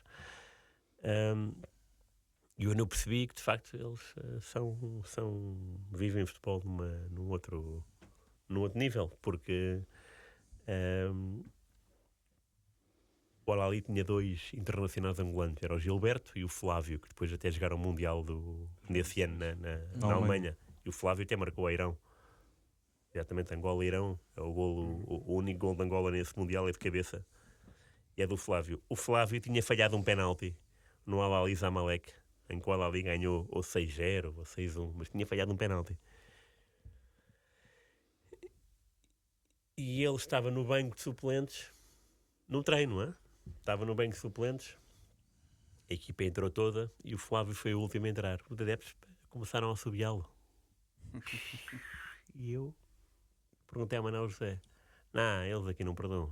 Foi um penalti com o Zamalek, não tem hipótese nenhuma. Sim, mas ele marcou 2 golos, nesse jogo marcou 2 golos e foi 6-1. Não interessa, aqui não interessa nada. E pronto, e dá para ver, deu para sentir o pulso, né, aos adeptos. Portanto, não gostavam do jogador da própria equipa que tinha falhado um penalti num jogo em que ele tinha marcado 2 golos e que tinham goleado o rival por 6-1. O rival mesmo, né, Zamalek ali. E pronto, e assisti ao treino, falei com todos os jogadores. Eles na altura jogavam PlayStation, acho que era isso. E todos eles adoravam a seleção portuguesa. Todos eles jogavam, não sei se a PlayStation é que é uma equipa ou pode ser um jogador. FIFA? Jogavam FIFA. Pronto, jogavam FIFA. E todos eles um era o Pauleta, outro era o Figo. Portanto, todos eles queriam ser esses jogadores no jogo. E a entrevista era essa. E havia o Abutrica, o Baracato, que eram jogadores que depois foram muito bons. O Manuel José deu uma entrevista, não nesse dia, mas no dia seguinte. Pronto, correu tudo às mil maravilhas. Mas até chegar lá e dizer que ele era o treinador do 7-1, eu vi a minha vida a andar para trás, no sentido, o que é que eu vou dizer à pessoa que me pagou a viagem, não é? Pois. Eu vou estar aqui uma semana a fazer o quê? E o curioso, Manuel José, é que ele consegue dar a volta ao texto, para além de me dar a entrevista na companhia da sua mulher, porque a mulher foi lá visitá-lo também naquela semana, no hotel dele, que era no bairro Zamalek, que é o nome do rival do Al-Ahly. Ele morava aí. Ele todos os dias ligava-me ao Rui. Então, o Rui e o Vítor, o que é que estão a pensar fazer amanhã? Amanhã vamos, não sei o que. Não. Amanhã você vai ao Museu Nacional, está lá um amigo meu à sua espera, vai-vos mostrar as múmias todas do Museu Nacional, só as múmias, porque o museu demora uma semana, lá dentro, perto de uma semana. Vai ver as múmias, isto e aquilo, depois vai almoçar ali, depois vai jantar ali, diga que sou eu. E batia tudo certo. A gente entrava no restaurante, Mr. Manuel José. Mesa ao lado do Rio Nilo, tal, melhor peixe, tudo. Era tudo assim. Mas o início foi este. Foi o início torcido. Pois. E percebeste o fenómeno que ele era lá. Aliás, percebi porque no dia seguinte a ele ganhar a Liga dos Campeões, houve uma reportagem. Mas era uma reportagem tripartida. Era eu, Manel Casaca do Jogo e mais um jornalista qualquer. Então era só eu, o fotógrafo do Record, o Manel Casaca e o repórter fotográfico do Jogo. E fomos com o Ana José e com o tradutor às pirâmides. Com a taça de campeão. Não durou, digo-te, não durou 2 minutos. Não durou 2 minutos. Ele apareceu, o Manuel José apareceu. Os vendedores, os compradores, os camelos até, as pirâmides. Ele teve para que se ir embora. Lá, ele e nós. Tivemos que ir fugir. Eram pessoas em cima dele. Mas 1, 2, 4, 8, 16, de repente era toda a gente em cima dele. Foi incrível. E pronto, mas isso também é assim. Dia seguinte ganhar a Liga dos Campeões, portanto, compreende-se, né? Acho que se um jogador aqui ganhar uma Liga dos Campeões e for no dia seguinte para a zona mais turística da cidade, também é capaz de ser engolido pela multidão. Mas aí foi o primeiro banho de multidão que vi na minha vida. Mas foi, sério, era um formigueiro. Foi incrível. Quase tiveram que trepar à pirâmide. Quase. Foi mesmo a fugir. E depois almoçámos com vista sobre a pirâmide, muito sossegados, mas foi difícil para ele. Mas quase que aí conseguiste fazer a entrevista mesmo estando na iminência de não fazeres, mas sei que ao Manuel Fernandes na Rússia não conseguiste fazer. É verdade, Manuel Fernandes em Moscou. Isso foi em 2018, foi antes do Mundial, foi no Dia Nacional da Rússia. No dia não, eu estive lá na semana do Dia Nacional da Rússia. E tinha combinado com o Paulo Barbosa, que era o empresário. O Manuel Fernandes jogava no Lokomotiv, de Moscou. E foi o Paulo Barbosa que me arranjou. Rui, já tratei tudo com o Manuel Fernandes. O Manuel Fernandes tinha chofer. Portanto, o chofer ia buscar o Manuel Fernandes a casa e depois passava pelo meu hotel, que era ao pé que era na Praça Vermelha. E o Manuel Fernandes leva-o para o centro de estágio do Lokomotiv. É 1 hora de viagem, portanto vai dar para a entrevista. E mesmo que não dê, depois você volta também com o Manuel Fernandes. Pronto, são 2 horas. Ok. Desliguei o telefone com o Paulo Barbosa. Menos de 5 minutos depois tinha mensagem de Manuel Fernandes, com quem eu não tinha número de Manuel Fernandes ainda. Pelo menos aqui associado ao telemóvel. Desculpem. E o Manuel Fernandes escreve-me assim: vem cá ter a casa. Portanto, eu aqui, portanto, a combinação já estava a cair por terra, não é? Ele já não vinha ter comigo ao hotel, eu tinha que ir a ter a casa. E eu, pronto, ele enviou uma mensagem, fui ver a distância, eram 15 minutos a pé, ok, eu vou. Pronto, e fui. Cheguei antes de tempo, para variar, né? Que uma pessoa quando está com esta coisa quer é chegar o quanto antes. E fiquei à porta, sentado à espera dele. Estava um dia tranquilo, era maio. E sai um grande carro, tipo um Hummer ou uma coisa qualquer assim, uma coisa vistosa. Sai, pronto, mas sai, e era um carro blindado, não é? E sai, e de repente abre-se uma porta, e lá de dentro, uma voz: entra aí, Rui. E eu, okay, entrei, era Manuel Fernandes, ok, entrei, e fiquei à frente dele. Olá, bom dia e tal, não sei o que mais. Ele fechou a porta. Ele puxou assim a gola para cima, meteu o chapéu. Nada. É que nem houve nada, foi bom dia, bom dia. E eu vou. A meio da viagem parámos para entrar o preparador físico espanhol do Manuel Fernandes. Porque o Manuel Fernandes queria ir ao Mundial, e foi, 2018. Foi. E a meio caminho pararam o carro para o preparador físico entrar. Tá? O preparador físico do Manuel Fernandes entrou e sentou-se assim. E sentou-se no banco do Manuel Fernandes, era para aí 3 lugares, né? Na minha diagonal.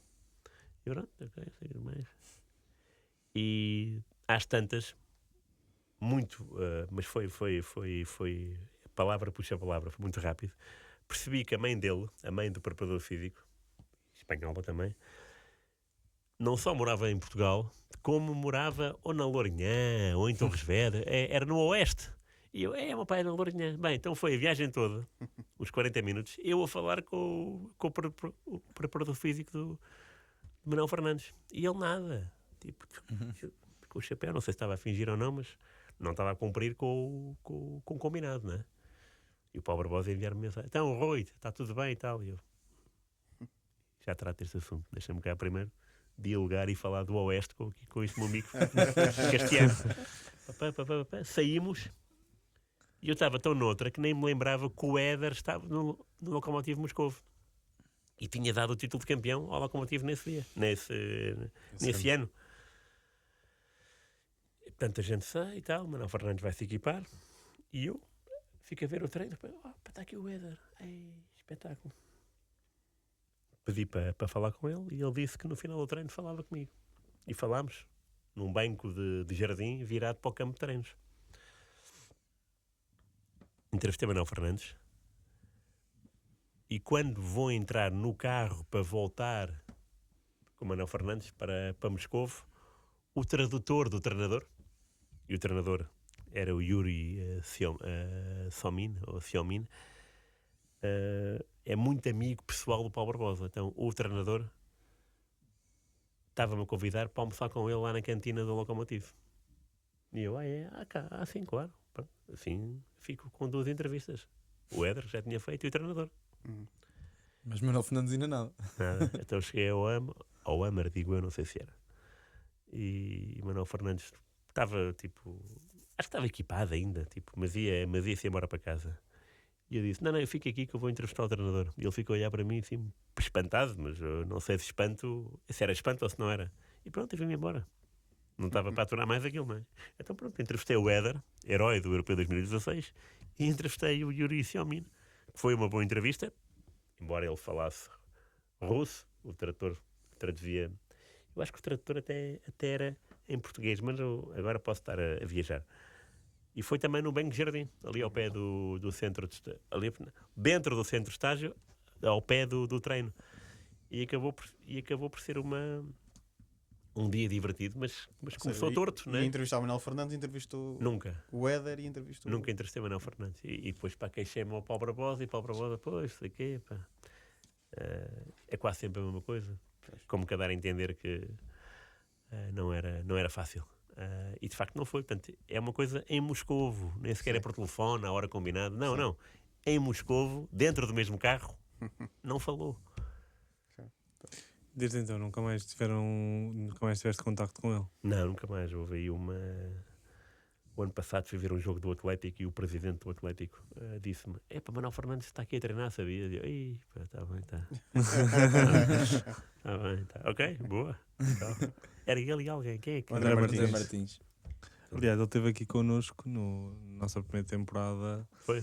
Nessa fase em que estava a treinar com o Manuel Fernandes no Atlético. Pois. Não, eles dizem que o Manuel Fernandes esquece. Dentro de campo era tipo a treinar uma máquina. Porque ele era uma máquina, não é? A jogar a bola. Acho que é. Pronto, e Atlético, Liga aqui. Campeonato de Portugal, o ano passado. Devia ser, não é? Uhum. Estás a ver, não? Internacional português. Sim. Bom de bola. Era tudo à primeira, tudo tipo passes. Pois imagino que sim, não é? Outra qualidade. Mas tu há bocado tinhas dito que ias contar 2 histórias assim inéditas. Então, Contaste a do Manuel José. Manuel José e Manuel Fernandes. Então, 2 manéis. Então pronto. Não sei se há mais. Não me lembro. Não, mas eu agora ia desafiar outra coisa. Vou mudar completamente o chip. Até porque eu quero muito saber a tua opinião, enquanto já referimos aqui uma pessoa com vasto conhecimento sobre a história do futebol português. Uma enciclopédia. Foi o nome eu que queria lhe saber dei, o que é que tu enciclopédia. pensas sobre a reivindicação do Sporting de reconhecer o Campeonato de Portugal como títulos. Queria saber a tua posição oficial. Outra vez. Nunca te ouvi falar Nunca sobre ouvimos. que eu tenha visto, nunca te ouvi falar sobre isso. Mas assim, muito curtinho, o que é que tu pensas? Nunca ouviste? Já deves ter falado sobre isso. Claro, não deve ter sido eu o primeiro eliminado a perguntar-te isto. Pronto, a Federação já se manifestou 2 vezes e foi sempre contra o Sporting, contra a versão que o Sporting quis. E o Sporting nunca acatou essa versão. Tanto que o estádio diz 22. E o autocarro também. O autocarro também. E pronto. E quando a Federação, se algum dia, disser que é 20... Agora 24. 23. 23. A não era, o Sporting tinha Então, mais 4. Agora 24, Então- pois com este 24. Pois, agora sim. com São 24. Pronto. Então, não é? Pronto. Enquanto a Federação decidir assim, é uma coisa. Quando a Federação, se por acaso tiver mais dados e se tiver outros historiadores que digam não, isto afinal não é assim, é assado. É assim. Mas O qual que é eu que é o se- racional por trás? O O racional para ser 18 ou 22? Ou terem sido 18 e eram 22? Às vezes até tem, às vezes não, até pode ter a ver com a própria semântica, não é? Campeonato de Portugal Ou significa campeão que nacional. é campeão nacional. Só que eu não entendi isso. E o não entender isso não quer dizer que as pessoas tenham liberdade para agredir quem tem uma opinião diferente. Porque eu não agrido quem tem a opinião dos 22, pronto. Agora rio-me dessas pessoas, mas rio-me dos meus amigos. A gente às vezes está a falar e estamos a rir uns dos outros, não é? Só que as pessoas às vezes são mais corrosivas e não aceitam a opinião dos outros, porque é uma coisa muito atual, não é? É assim. Não é. Ok, tu dizes que é assim, mas eu digo que é assim. E, curiosamente, desde que o Almanac foi lançado, acho que foi em o 16 ou 17, já passaram 7 anos e a Federação não mudou essa opinião. Portanto, até agora, estão a dar razão a esta versão. E eu não estou a chatear ninguém por ter razão, para não. Portanto, também não espero que daqui a 7 anos a Federação diga o contrário e que as pessoas castiguem quem defendeu isso.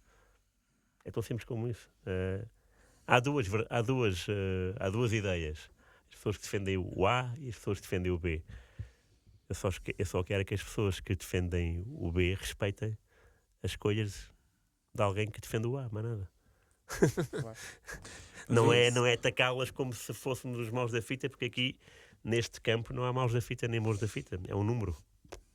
Até porque, segundo lia, o Campeonato de Portugal deu origem à Taça de Portugal e não ao Campeonato Nacional. Sim, há uma ata da Federação que diz, a partir de agora, os vencedores do Campeonato de Portugal são os vencedores...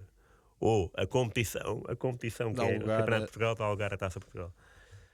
A versão do Sporting é que os jornais referem-se ao vencedor do Campeonato de Portugal como campeão nacional. Sim, eu sei, claro. Era normal. Pois, assim, é para esse o Campeonato de argumento. Portugal. Eu acho que é o argumento do Sim, Sporting. ok, tá Mas bem. depois lá está. É uma questão de semântica, Sim, como tu referiste. É tudo, acho que isto vai tudo a uma questão Pode de semântica. ser, não é? E podia ser muito... A Federação já se pronunciou 2 vezes. E das 2 vezes não deu razão ao Sporting. Sim, E, sim. portanto, pronto, é só acatar isso. Mas, pronto, é uma bandeira, como se isso fosse... Perto do Carcavelinhos podia ter um campeonato nacional. E Marítimo. E Marítimo, não é? E E o Marítimo. Olhanense E também. o Olhanense. Exato. E não há Nós mais até, novos. para... até já estivemos lá no Museu do Olhanense e esse troféu até foi Claro, acho roubado. foi roubado. Não sabia. Então, Não sabemos mais. ok. Exato. Vamos Não lá sabia, com não sabia o disso. comissário que ajuda, Ok. atualmente presidente. Eu lembro dessa coisa. Sim. E soubemos dessa história. Tinha aqui mais 2 ou 3 perguntas nas notas. Uma relativamente aos 101 cromos da bola, que o Rui é autor. Queria saber a história da quase facada com o Jorge Croado. E aqui essa nota. Sim, isso foi um livro que fiz com o Carlos Monteiro, que trabalhava comigo no I. Ele fez as ilustrações dos cromos, dos 101, que valorizou o livro, porque fosse só um livro de contexto, não teria a magia que tem com as ilustrações.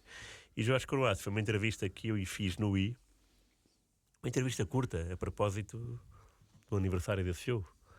E ele é que me disse que na altura era bancário e que na ressaca desse vermelho ao Canidja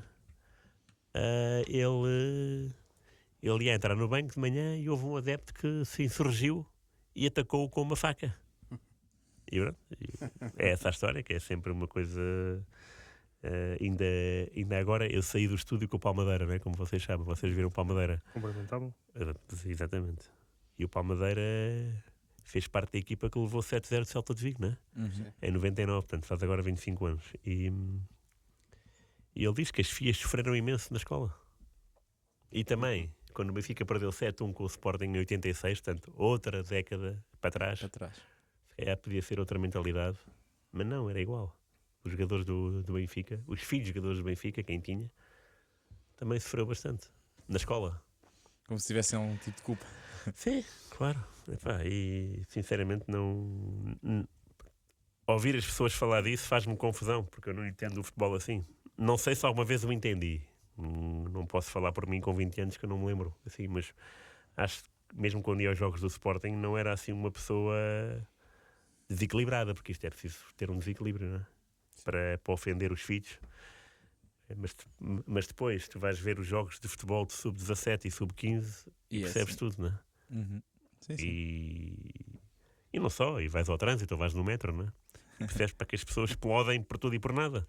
Ou vais a um jogo de futebol em que tudo pode correr bem aos espectadores da equipa da casa, mas se houver uma coisinha, um grão de areia, a contestação é imensa, como se fosse válido os protestos, como se fosse válido insultar o fiscal de linha e o ar. Isso nunca fiz, sinceramente. Isso nem nunca me interessou essa parte. Quanto muito insultava os meus jogadores de jogar mal, não é? Tipo, então, o que é que se passa, não é? E não é insultar, é ficar chateado. Lembro-me de sair do estádio do Sporting, muitas vezes amoado, não é? Com o resultado, com a exibição, com o gol falhado. É sair frustrado, mas a frustração não se mede em insultos. Pronto, nunca fui assim, os meus amigos também não. E portanto tenho a sorte de ter amigos saudáveis que podem ter uma outra filosofia de futebol, mas que não somos o vulgo energúmero, porque as pessoas acham que ir ao futebol pode ser para libertar, mas libertar para provocar irritação nos outros, não. Eu às vezes fico, como é que alguém quer ser árbitro? O fiscal de linha, o que é que eles levam de bom para casa? Nada, zero. E os treinadores também não, e os jogadores também não, então não é? Tu vais jogar, se jogas mal, podes ser insultado à porta da 10A, e eu vi muitos jogadores do Sporting serem insultados à porta, muitos mesmo, e de achar aquilo irracional, e de achar aquilo para os jogadores, e jogadores é Rui Jordão, Manuel Fernandes, viu-os, Carlos Xavier, Mário Jorge, viu-os damas, viu-os a saírem e aceitarem aquilo com normalidade, e não pode ser, não é? Nunca achei isso normal. Só que faz parte da nossa normalidade, no mundo normal, não é? Tipo, insultar. Mas porquê? Porquê é que 20... há uma história... Porque agora lembrando de uma história gira que foi. O meu pai também era insultado, não é? Como jornalista. E às vezes eram insultos engraçados, tipo, Tovar, se tu és do Sporting, o que é que estás aqui a fazer na luz? Também podia haver, se és do Benfica, porque estás aqui a fazer o Sporting? Pronto, e o meu pai ria-se nas duas situações, tipo, mandaram para aqui e tal. E os adeptos riam-se. Eu vi isso, assistia isso. Mas o meu pai não me levava aos jogos picantes. O meu pai levava-me ao Benfica Vitória, ao Sporting Portimonense, Académica, não é? Nunca me levou ao Benfica Porto, nem um Benfica Sporting. E uma vez, e eu isso assisti, foi um grupo de adeptos, uns 5 ou 6, basta 3 ou 4, não é? Contra um é fácil, não é? E eles estavam a chatear o meu pai. E de repente, o meu pai não sei porque passou-se e foi atrás deles. Três fugiram, mas um não conseguiu fugir, ficou ali. Pronto, e o meu pai confrontou. Pronto, e essa pessoa tinha mudado de tudo, né? De cor até, da cara, né? É muito bom estar numa turba a insultar uma pessoa. Mas depois, quando é mano a mano, como é que é? E eu vi isso, o meu pai fazer isso. E eu fiquei, bem, primeiro coragem para o meu pai, que eu nunca pensei que ele fizesse isso, sobretudo com o filho lá. Mas a verdade é que o meu pai também tinha o cameraman, não é? Embora não estivesse ali, estava nas imediações. O carro da RTP chegava e ficava exposto aos adeptos. Não ia para a garagem, não é? O carro ficava ao ar livre, porque os clubes também queriam isso, não é? É isso que também dá combustível. Sim. para tu poderes entrar com uma outra cabeça no estádio, não é? E então paravam lá no parque de estacionamento, que era ao ar livre. Pronto, o cameraman saía do carro, abria o porta-bagagens, tirava a câmara, pesadíssimo, tirava o tripé. Pronto, isso demorava tempo e os adeptos estavam ali, à volta. Não sei o quê, não sei o que mais. Pronto, umas bocas simpáticas. Mas qual é o direito das pessoas de meter conversa nesses termos até, não é? Pronto, o meu pai uma vez passou-se. E comigo lá, isso eu vi. Ele foi ter com essas pessoas, um ficou e o tom era completamente diferente. E pronto, eu era pequeno, lembro muito bem disso. E são coisas que ficam na tua cabeça. Agora, quem era um adepto, quem era em que estádio era, não me lembro nada. Lembro-me desta situação, tal como me lembro de uma vez do meu pai entrar na RTP, que era ali em 5 de outubro, e eu estava a ser levado pela mão por ele, e de repente o meu pai percebeu que a estrada estava cortada, a estrada à porta da RTP estava cortada, porque estava a decorrer uma greve. Agora, se era a greve dos cameramen, dos eletricistas, não sei. Sei que era uma greve. E o meu pai ia entrar e viu 2 ou 3 caras conhecidas e foi lá falar com eles comigo. E foi cumprimentá-los um a um. Então, pá, não sei o que é que se passa? Estamos aqui a contestar. Lembro-me das pessoas estarem, pá, não é nervosas, mas contestatárias. Pronto. Estamos a falar dos inícios dos anos 80, porque eu era pequeno, portanto, 87, pá, aí, que eu tinha 10 anos. Eu lembro do meu pai falar com toda a gente que estava na primeira fila. E o curioso é que eu depois fui trabalhar para o Record, tinha 18 anos, e eu tinha por hábito entrar e falar com toda a gente. E depois fui trabalhar para o I e eu tinha por hábito entrar e falar com toda a gente, cumprimentar, pessoalmente. E quando vou ao 00, às vezes olho para a redação, que é um open space, né, como vocês sabem, e às vezes, 30 gajos. Porque a coisa ficou-me na cabeça do meu pai falar com estas pessoas, de cumprimentar. Não é só dizer o olá geral, é cumprimentar toda a gente. E pronto, e eu faço por isso. Porque é uma coisa que eu aprendi do meu pai. E tal como tenho essa memória, e eu não sei se é eletricista, se é cameraman, é greve, e não sei se era greve, se calhar era um ajuntamento. Mas o meu pai foi lá falar com essas pessoas. Também tenho noção que naquele dia no estádio isso aconteceu. Houve uns gajos que se limitaram a ser mais do que broncos e o meu pai foi atrás de um deles. Pronto.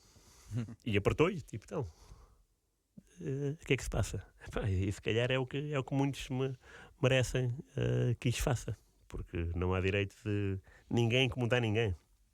Claro. Mesmo que faças um mau trabalho, fiz um mau trabalho, peço desculpa. Acho que a culpa já está nessa pessoa, não é? Estar a levar com palavras. Diz? É sempre injustificado. Pronto, e o futebol é um campo, infelizmente, disso. Pronto, e quando tu vais ganhando idade, vais percebendo. E depois tenho uma filha e percebo, não tenho coragem para trazer a minha filha para um estádio de futebol, que é um palco que eu adoro, não é? Sim. Seja qual for o estádio, ou o campo. Porque a minha filha foi ao Atlético 2 vezes já. E não ouvi nada de especial, portanto foram dias até engraçados. Mas pode haver um dia em que eu me passe no sentido de, nunca mais vou levar a Emma para um estádio de futebol. E isso é triste, não é?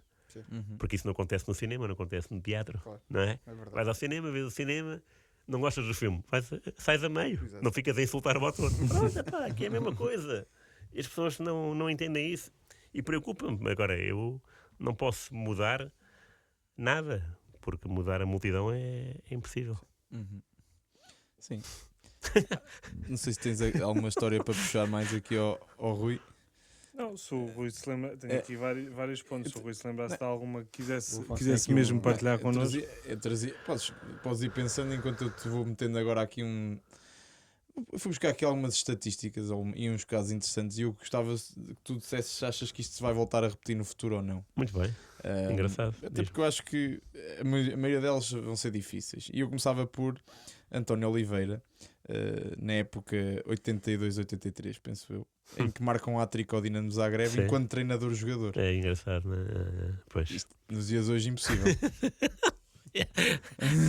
Quem me dera que não, quem me dera que daqui a 3 a 4 anos haja alguém assim, mas duvido, não é? É espetacular. É um feito. E acho que é no ano em que o Sporting chega aos quartos de final da Champions, que é o melhor registro do Sporting. E portanto, é taça dos campeões. É isso. E guarda-redes é Ivkovic.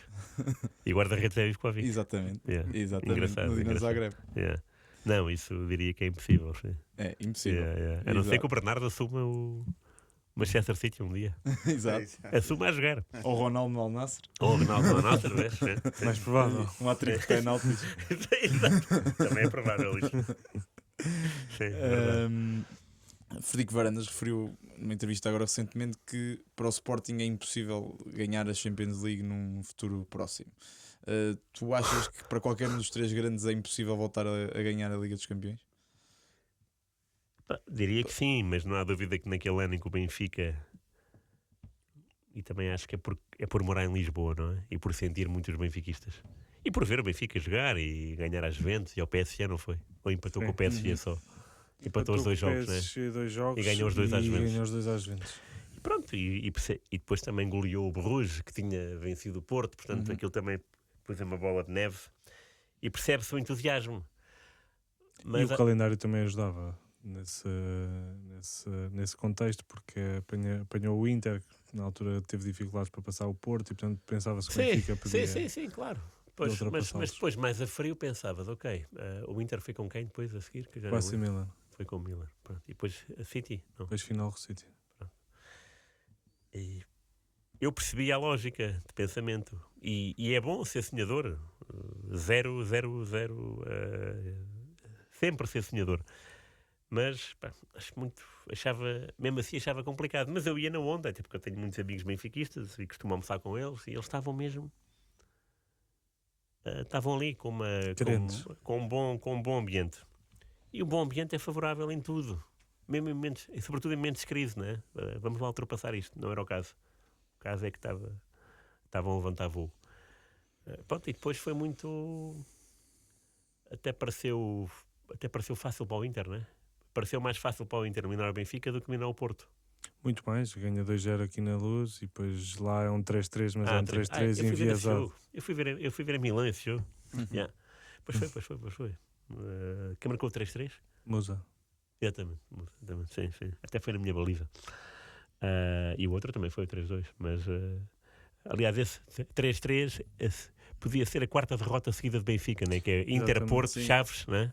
Exatamente. Pronto. E o Musa marca o 3-3, suaviza, né? Parece que dá ali um ânimo, sim. Que era aquilo para que faltava para o Benfica. Ou cair em desgraça, ou manter-se assim pelo fio da navalha. Diria que é impossível, sim. Porque agora quantos mais jogos, pior. Mais difícil se torna, não é? Claro. É o problema da Liga dos Campeões para mim. Olha, outro problema do futebol. Eu adorava o esquema antigo da eliminatória. Aliás, eu sou a favor das eliminatórias. Acho que isso é que é o grande... Liga dos Campeões. Sim. Taça dos Campeões. Sim. Isso é que é o grande charme do futebol.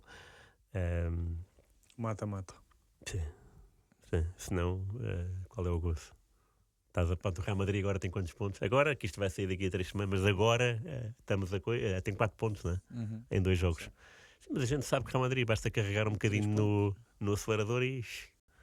Sim. Tal como o Barcelona e como o Bayern também tem 3 pontos. Há aqui uma engraçada que é a seguir a Benfica e Porto, a equipa com o melhor registro português em Alvalade é o Vitória Sport Clube, com 7 vitórias, sendo que 5 delas são por 3-2. 3-2, Portanto, o próximo jogo a próxima vitória do Vitória sobre o Sporting será 3-2. Pá, isso é uma estatística muito boa, é verdade.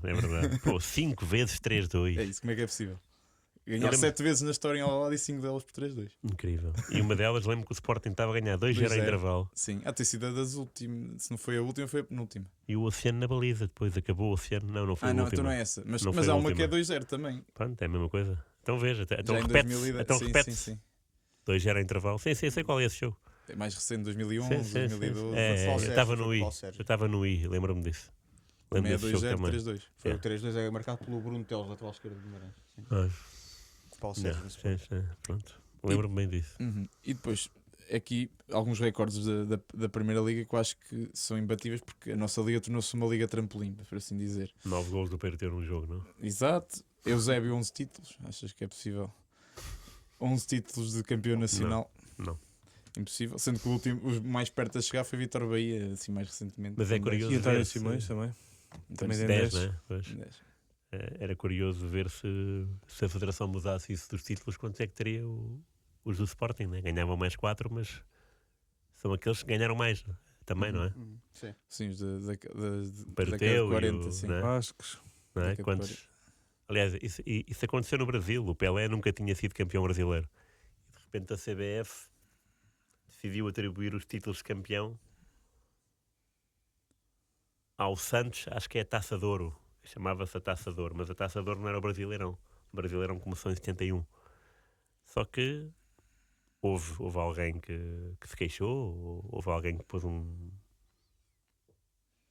sei, um processo, não sei se não será um processo, mas houve alguém que se manifestou. Pronto, e a CBF fez a sua vistoria e de repente o Pelé passou a ter muitos títulos de campeão brasileiro, não sei quantos, mas tinha 0, não é? Pelé acabou a carreira com 0 títulos de campeão brasileiro. E só no século XXI é que viu reconhecido que o Santos também era campeão brasileiro. Yeah. O Peruteu, com 323 gols, é o melhor marcador de sempre. Sendo que os únicos do século XXI a entrar no top 25, juntos, praticamente não conseguem ultrapassar o... Quem são? Que é o Jardel e Nuno Gomes. Pois, ok. 186 e Sim. 154. Pois. Difícil. Pois. E Azal, recorde de golos numa época. 46, não é? O Jardel esteve perto já. Yeah. Possível ou não? Não, diria que não. Mais jornadas. E pelo agora, menos. o Guioca era deste ano? Não, mas acho que No não. Yazaldin eram 30, não eram? Boa Sim, pergunta. foi em Sim, 72. sim, devia ser. Eram 30. Eram 16 equipas, portanto 30 jornadas. Sim, talvez. Acho que é possível. Botador em Portugal novamente. Botador em Portugal. Não sei como é que foi o comportamento do Guioqueiras do ano passado, não me lembro. 29 golos. Sim, Mas em comparação mas- com O problema é que o por causa fator é dos um e meio. pontos, É um com e o meio. coeficiente. claro, com o pois é, coeficiente. esquece, não, isso Uhum. não. Pois, estava a esquecer disso, Isso- jogava isso- aquelas isso tais. impede qualquer um, sabe? Yeah. E Impede. sabes quem é que é o jogador que mais vezes pleno utilizado da Liga? Não, Paulo Alves. é, 174 jogos. Possível? Paulo Alves, ponto de lança. Sim. 174, fogo. E o segundo, sabe-se?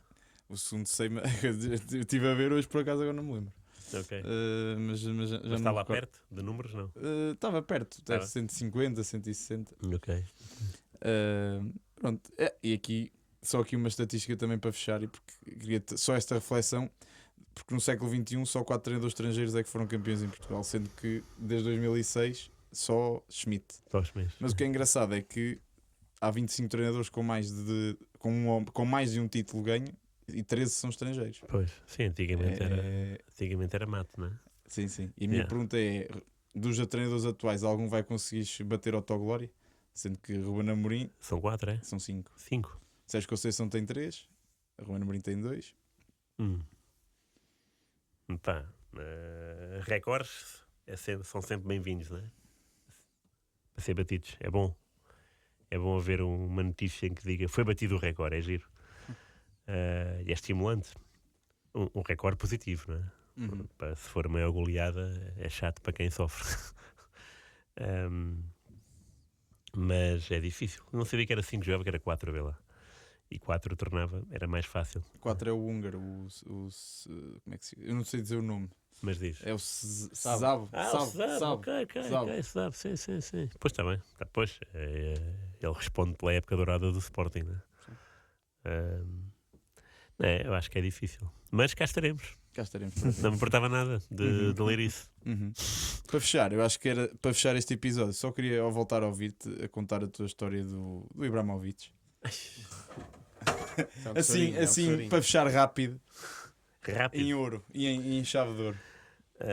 Porque essa é deliciosa. Podia não ter sido. Pronto. Sim. A história. Mas vou tentar abreviar que eu estou cheio de fome. A história começa em Kharkiv, é Holanda-Portugal. Última jornada de fase de grupos do Euro 2012. Portugal ganha 2-1, passa à segunda fase e a Holanda é eliminada. Eu apanho um táxi para o aeroporto e vejo o autocarro da Holanda e nem sequer acredito. Pô, está aqui o autocarro da Holanda já também. Tipo. E quando chego ao aeroporto estava lá o jogador holandês e eu conhecia o Boula Rose, que eu já o tinha entrevistado a propósito de uma final da Taça do Rei entre o Getafe e o Sevilha, em Madrid, no Santiago Bernabéu.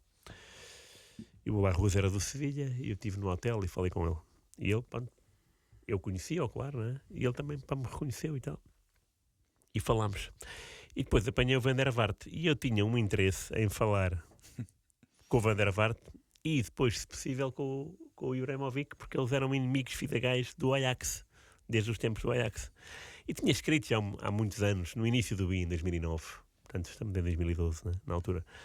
Há 3 anos antes tinha escrito uma peça sobre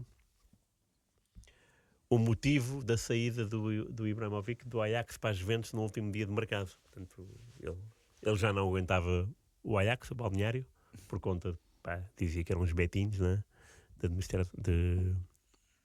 de Amsterdão, e os betinhos não gostavam dele. Então havia ali um grande desequilíbrio e venderam o Ibra para as Juventus. E eu sabia que antes do europeu tinham aparecido umas notícias com fotografias. Acho que era o Van der Vaart, acho que era ele, que treinava o futebol futebol ao alvo ou às setas, em que a cara do alvo era o Ibrahimovic. Ou então era o contrário, era o Ibra com o Van der Vaart. Mas eu estou em crer que era o Van der Vaart com o Ibra. E eu, quando estamos a subir as escadas rolantes, com o Boulard Russo, o Van der Vaart está ali perto. O Van der Vaart tinha marcado o gol a Portugal nessa noite. E eu fui muito imprudente, porque a primeira pergunta que fiz a Van der Vaart foi sobre isso. Em vez de dizer... não foi bem isso, mas foi das primeiras. Mas também não havia tempo, né? Porque ele ia fazer o check-in e eu ia ficar aqui. E pronto, ele tratou-me mal, né? Ficou muito chateado. O que é normal, a Holanda eliminada na fase de grupos. Ele é o capitão. E ainda tem que ouvir isto no dia em que se vai embora. Portanto, fui insensível a esse ponto. Apanhei o avião, fiz escala em Istambul e fui para Kiev. França-Suécia. França-Suécia, ganha a Suécia, e o Ibra tem um gol de vôlei à entrada da área. E eu tinha coisa de bancada de zona mista para esse jogo, porque nem sempre se tem direito. Aquilo é condicionado ao número de pessoas. Mas eu tive nesse dia.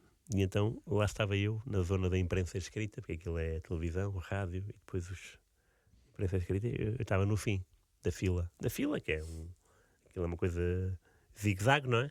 Para os jogadores estarem ali a serpentear-se e a falar com quem quiser.